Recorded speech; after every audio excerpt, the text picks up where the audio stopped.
Good to see you. Good to see you. Have a seat. Well, aren't you all lucky? Where's my walk-on music? I know. What would your walk-up music be if you had to choose walk-up? YMCA, of course. Right? He may be kidding. He may be kidding. We're going to look into it. Here are things that you should know about Congressman Jim Himes, other than that he obviously has a sense of humor. He represents the Connecticut 4th, the fighting 4th. He's been there since 2009. He's the ranking Democrat on Intel. He's also on financial services. Oh, you just had a birthday. You just turned 59. You're 59. Sometimes what is left unsaid. No, you look at. I tell people I'm not 49. I'm 59, so that they say you look pretty good for 59, like medium. He's a Harvard man, a Rhodes Scholar, studied Latin America before he spent 12 years, Goldman Sachs, fooled around a little bit, local government, tried that out for a while, but 2009, took the leap to go to the House. And we are very grateful that you are here. Okay, voting today, there's action today. And you're definitely not a finance bro, you're a finance man. You're a finance adult person.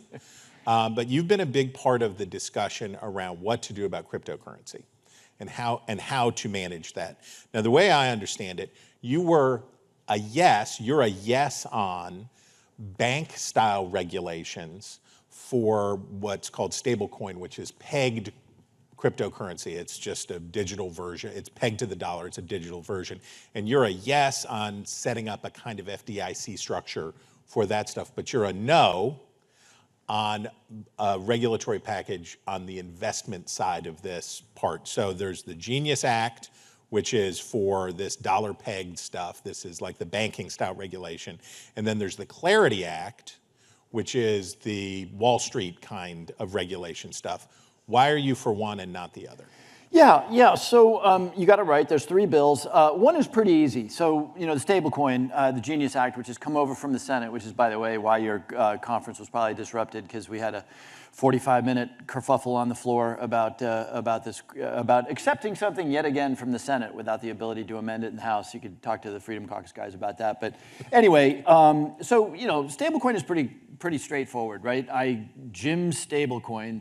So long as if I say Jim's stablecoin is worth $1, I've got $1 in a bank account somewhere in reserve. Okay, limited room for mischief. Not zero room, right? That looks an awful lot like a money market mutual fund. We had a little unpleasantness with the money market mutual funds back in 2009 it was. But anyway, it's a pretty straightforward instrument.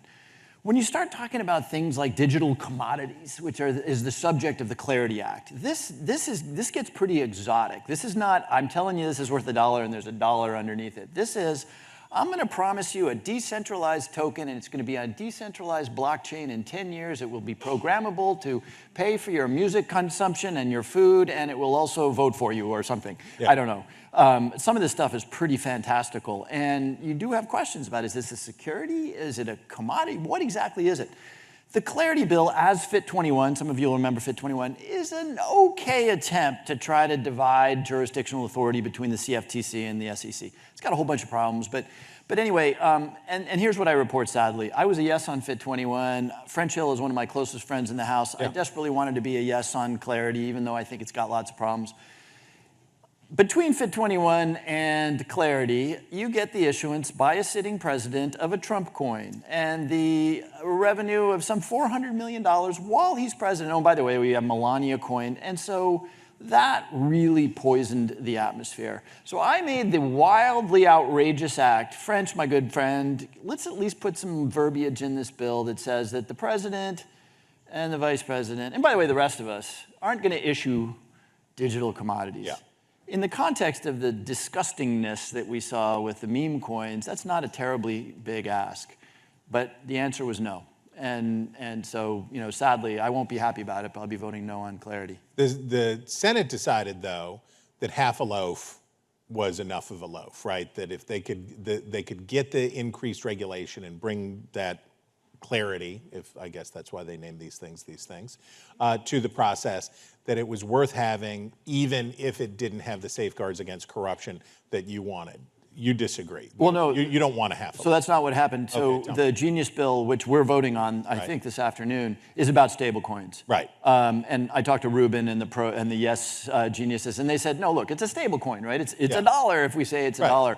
We don't feel like we need the same conflicts language that you would need for some weird digital commodity. Right. I mean on the Clarity Act. So they've not taken up any market do structure bill. That's an interesting question. By the way, the crypto bros, and we can talk about what's good or bad in that world, but they're going to get a big win with the passage of the Genius bill, and I think that's good. Like let's check out these stable coins. I think that's a good thing. So they should be happy that they're going to get law made around stable coins. This market structure stuff is really complicated. The Senate hasn't even started, and my understanding is that they're not going to. Now, I think French wanted a big Democratic vote on clarity in order to maybe push the Senate to take up some bill. But again, we've got this glitch around the corruption that is going to make that Democratic vote smaller. The holdup today was around the fact that there were conservatives in the House who said, we don't want there to ever be a reserve currency, right? We don't want the Federal Reserve to ever have a digital reserve currency or anything like that. They wanted exclusionary language. I understand about the practical procedure here that it's not, I assume in your mind, not worth taking up at this time to talk about from a legislative standpoint. But as an idea, what do you, when you think about the possibility of the federal government, whether it's through our central bank or whether it's through some other entity, having a digital currency? Yeah, great question, and I can be pretty clear on this. Look, the bill that is likely to pass today, I hope it doesn't, but it's an Emmer bill that it's called the Anti-Big Brother Surveillance Act. It's a dumbass bill, and it forbids the federal... So you're a no on that one. And this is just one of these things where you sort of can't believe you have to make this argument. It is an article of MAGA faith that if there is a central bank digital currency, which basically, by the way, we sort of have central bank digital. How often are you using, greenbacks today? Right now, that's intermediated by a bank, but it's sort of an article of MAGA faith that the Federal Reserve is going to look at how you're spending your dollars. Well, guess what, my friend? The U.S. authorities can already look at how you're spending all your dollars with so it's like no technical difference. But the bill says we're not even going to investigate. We're not even going to do research into whether a CBDC makes sense. I don't know what the answer is. By the way, I wrote a white paper on this years ago. I don't know if it's a good idea or a bad idea. What I do know is that with England and Great Britain and China and Germany and everybody else looking into it and thinking about it, we ought to not just put our head in the sand and say, we're not even going to think about it.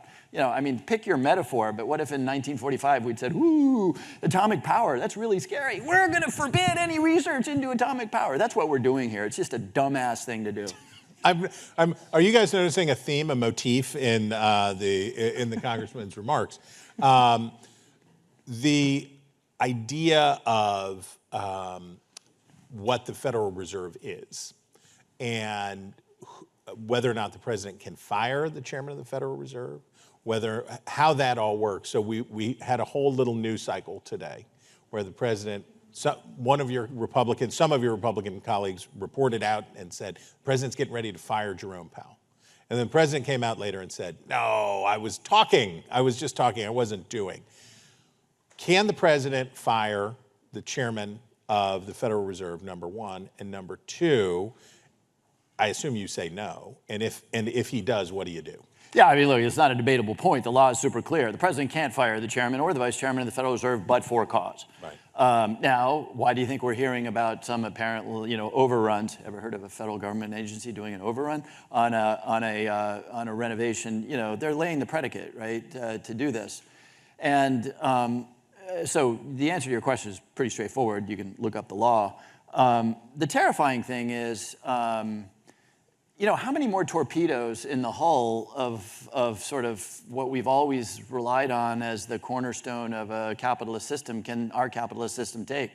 It was always an article of faith of me, Economics 101, that tariffs, and by the way, tariffs chaotically imposed would be devastating for the economy. Well, the stock market's hitting new highs, right? And it is an article of faith of mine that if the president fires the chairman of the Federal Reserve in the service of compromising the independence of the monetary authority, that's going to be devastating. But I got to tell you, I'm revisiting my priors, because apparently you can impose totally chaotic tariffs, come back on them, create a lot of uncertainty. You can start a war in the Middle East and the stock market loves it. Not exactly what I thought the reaction would be. So I don't know. Maybe he'll fire Chairman Powell and the market will rally another 1,000 points. It's just, it doesn't make sense to me. Or maybe not. You saw the survey work in the Wall Street Journal today, basically where you are starting to see some of those things bite in. You're starting to see we're having a debate again about what is inflation, and I think when the normal understanding of inflation for non-monetary policy experts is that stuff costs more, and your dollar doesn't go as far. And so but we are starting to have this conversation about the upward pressure on prices, both from immigration, the removal of immigrant workers, and also from now we're just getting to the tariff cost point. The consequences phase, Democrats have been waiting for the consequences phase, as you say, like, well, you can't do this stuff, you can't do this stuff. Do you think we may be there now? Do you think, based on what we see in economic reports, that we might be getting there, or we don't know? You probably sensed in my last answer a little bit of, insecurity about things that I always knew to be true. I mean, again, anybody who's taken a basic economics course knows that a tariff is actually a tax on a product that will be paid by somebody, and it's not the country that's exporting. And so, look, at the end of the day, despite my making somewhat light of it earlier, I do think that we are, in the next couple of months, going to start to experience inflation associated with those tariffs. I just don't see how not. Now, I made light of war in the Middle East, never a good idea. I guess I'm making the point that this president is a very, very lucky man. And we may wake up 6 months from now and discover that the Iranians have decided that negotiation is fruitless. They gathered up whatever was left and they built themselves a device. So I do think that reality has a way of reasserting itself, but it is remarkable the extent to which reality has not asserted itself in the last 6 months. So one of the ways in which reality has changed is Donald Trump loves NATO and NATO loves Donald Trump. This is not what I expected that I would see, right? He went over and he said something amazing. He said, these people aren't trying to screw us over. These people love their countries and it's great. And they had this whole Trump-NATO bromance moment that happened. And now the president is going to ship US weapon systems through NATO in support of Ukraine. Talk about, it's sort of a mixed bag from the president on Ukraine this week. On the one hand, he gives Russia 50 days before new economic penalties come in, but he is opening up the pipeline for weapons. You've been a passionate supporter for arming Ukraine and helping their resistance against the Russian invasion. What do you make of what you saw this week? I'm probably not the right person to psychoanalyze the president. I haven't spent a lot of time in his company. But, look, it's clear to me that the Secretary General, as embarrassing as it might have been for all of us to watch, by calling him Big Daddy or whatever he called him, and, Donald, this will be your massive... It's pretty clear that global leaders have figured out how to work this guy. And it's pretty clear that Putin pissed him off. And look, I can sometimes sound more disparaging than I mean to sound. It's very clear that Donald Trump lives for Donald Trump and to win. And Putin was standing in the way of him winning. Not that campaign promises are ever much of a thing, but, when he doesn't end the Ukraine-Russia war on day one, I suspect that nags a little bit. And, I think that the president probably understands that he's been played by Vladimir Putin, and so he's coming around. I celebrate that, I really do.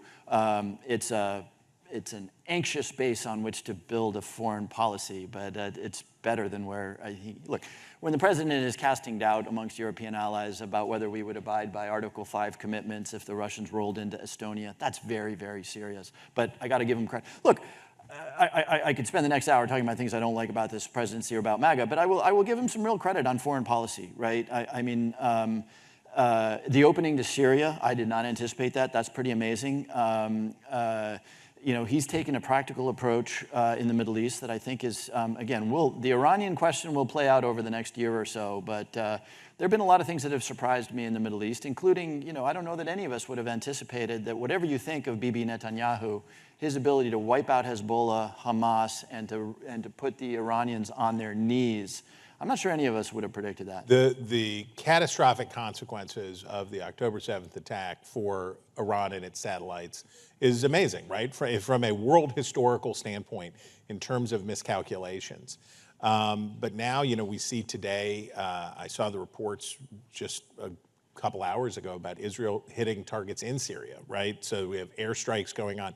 And it feels like, well, tell me how it feels, as much as you're allowed to tell us outside of a skiff, it feels like we're in a real churny period. It feels like a lot of things are being remade and reimagined than they were before. And the Overton window is so big. When you look at this, and you wouldn't be the only Democrat to point out that Trump has been able to do things vis-a-vis Israel that Joe Biden couldn't do or Barack Obama couldn't do, didn't have the political stature to do. When you look at the region and you see what's going on, what's your optimism, pessimism percentage right now? Yeah, I think, like everything else, the Middle East is pretty murky. We should be doing all we can, and again, I give the president and his administration credit for this, to build up and support the Syrian regime. The reason the Israelis are still being very kinetic in the area is that a lot of it is ungoverned space. ISIS is still very much a threat in the east. There's a lot of messy stuff in the south. If we really commit ourselves to creating a powerful central government in Damascus, that'll be good for everybody. And ISIS will get squeezed, and that's all good. I was sort of trying to decide whether I agreed with your statement that he's accomplished things. No question that between the Israelis and the United States, we have set the Iranian program back meaningfully. Now, whether meaningfully is 6 months or 6 years is still very much open to question. And whether strategically the Iranians have now determined, on the one hand, golly, we've just got to behave ourselves because this really sucks, or, golly, Pakistan, North Korea, and India got it right. We don't know. Right. We don't know. Look, and here's where it gets particularly murky. It really helps. Two things make the Middle East different. One, Iran finally deciding that it's going to behave themselves, either compelled to do so, and some resolution to the Palestinian issue. And I fear that we are far, far further away on that second thing than we ever have been. And it pains me to say this, but, and look, all due respect, I was in Israel in February. To go there is to feel the trauma of what occurred. But, it's not clear to me that the Prime Minister has any interest in moving in any direction towards a solution. I want to say two-state solution, but I seem to be the only person on the planet saying that anymore, that creates stability and security in that particular swath of the Middle East. The political limitation on Presidents Biden and Obama was domestic on Israel, right? Because they had a constrained area of political movement inside the Democratic Party, right? Because you can't be too pro, or you get yelled at by folks in, let's say, Michigan, for example. And if you go too hard the other way, you lose folks in the middle, folks in your district, folks in places like that. The Democratic, we had David Hogg, who was up here earlier today, and he was on this stage. And the belief that the Democratic Party has to be wholly reinvented, right? There is this idea that says, it's time to blow it up, clean house, start over. Zohran Mamdani, I will get it right eventually. Zohran Mamdani and others, and that it's time for wholesale revolutionary change inside the Democratic Party. And then I watch Arizona has a special primary election, and your former colleague's daughter wins in a walk and goes in. Analyze for us, put your party on the couch just for a second and talk about what you see happening inside the Democratic Party and the tensions between these wings. Yeah, and look, no, we don't strip it for parts yet. By the way, if we can't take the House majority in 2026, if the people in the room who know politics know what happens typically, tectonically speaking, in a first midterm of a president. My class was wiped out in 2010. I'm class of 08. We were wiped out in 2010. It just always happens. Yeah. If the Democratic Party can't take a House majority, that would be what, winning 6 seats or something? If we can't do that, then strip it for parts. And by the way, I'll be there helping strip it for parts because we've gotten something really wrong. I just don't think that that's the case. Now, there's two parties in this country of 350 million people, right? So yes, it is a little uncomfortable that, my party includes, I guess, Kirsten Sinema and Mamdani or whatever. Yeah. But look at the other party. Like the other party includes Chip Roy and David Valadao and Fitzpatrick, who voted against, who was the only Republican who had the courage to vote against the big, beautiful bill. So anyway, we got two parties who are going to cram an awful lot of people into it. And you can say Mamdani, New York is a pretty special place, right? Right. You know, New York gave us AOC, young people in New York. You can over-index on this. My theory on Mamdani is, A, he was up against Andrew Cuomo. B, for God's sake, he talked authentically about what people cared about, really cared about, felt, right? Affordability. Try being a 30-year-old on a $75,000 a year salary living in New York City. Now, by the way, I don't think those 30-year-olds are dumb. You know, I think they know that municipally owned grocery stores probably isn't the answer. They probably know that rent ceilings are probably in the long run not the solution. But what they're saying is, daggone it, Cuomo's talking about saving democracy and going up against Donald Trump. And here's this young guy talking about the stuff that I think about 24/7. And they'll excuse him having sort of out of bounds ideas just because he's focused on them.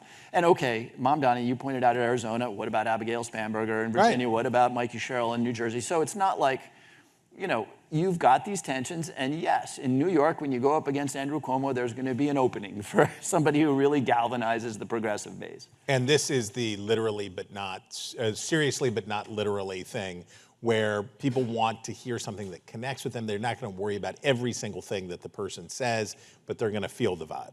You just, you know, politics is simpler than it looks, right? You know, why we couldn't, I mean, here's my bill of indictment. Why we couldn't say, yeah, it really sucks that chicken is $12 a pound. Instead, we had, well, this is a transitory effect caused by supply and demand. You know, people are like, we hate you. We hate you. You know, just speaking authentically, clearly. Look, if you can't even, it's a terrible mistake in politics. I have no idea why the President Biden and then subsequent presidential candidate Harris couldn't do this, which is to say, yes, this really sucks. I feel you. I feel you. I may not even have the solution, but I feel you. If you don't even feel somebody, you're done in politics. And look, Mamdani, he may have been crazy on a lot of his policy proposals, but people look at him and he said, damn it, he gets me. Yeah, and he talks like people talk. Yeah, authentic. Like people talk. Well, there was a good dose of authenticity for you. All right, if you knew which was the good side of Greenwich, you would know him already. But if you don't, there he is, Congressman Jim Humes. Please give him a big round of applause.